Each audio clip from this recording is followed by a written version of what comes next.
Welcome to great Indian IAS institute of Chengalpattu. இப்போ அது வந்து கூட்டு வட்டிக்கான கணக்கை நம்ம பார்க்கலாம்.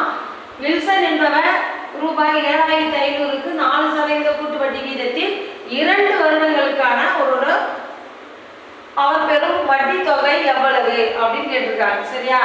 இப்போ நமக்கு ஏற்கனவே தெரியும், இதுக்கு கூட்டு வட்டிக்கு ஃபார்முலா பொறுத்த வரையும் மொத்த தொகையை கண்டுபிடிச்சிட்டா இது ஏ என்பது மொத்த தொகை அசல் B into 1 plus r by 100 whole power n.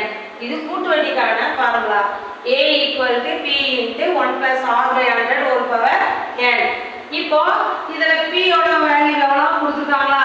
p equal to principal value வந்து 7500, பர்சன்டேஜ் வந்து r ஓட வேல்யூ வந்து 4%, n வந்து அதாவது n equal to 2 ஆண்டுகள். இப்போ நம்ம a equal to 7500 1 plus r ஓட வேல்யூ எவ்வளோ? 4/100 whole power 2.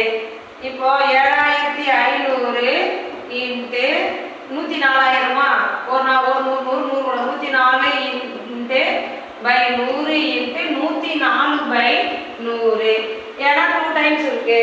அப்போ இந்த 2 ஜீரோக்கு 2 ஜீரோ கேன்சல் ஆயிடும்.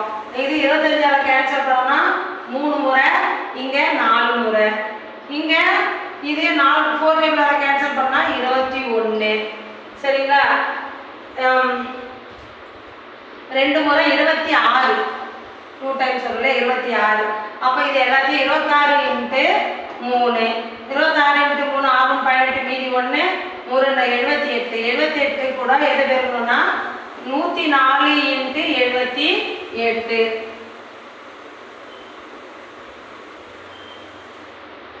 78 அதாவது 104, ஒரு 8 32 மீதி 3 28 31.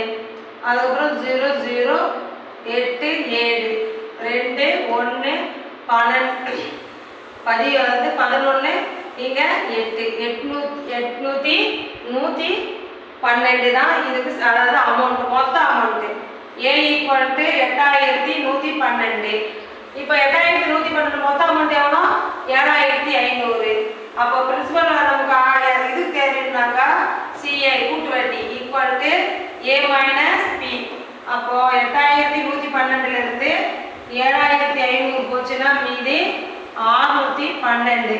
612 தான் இதுக்கு சரியான ஆன்சர்.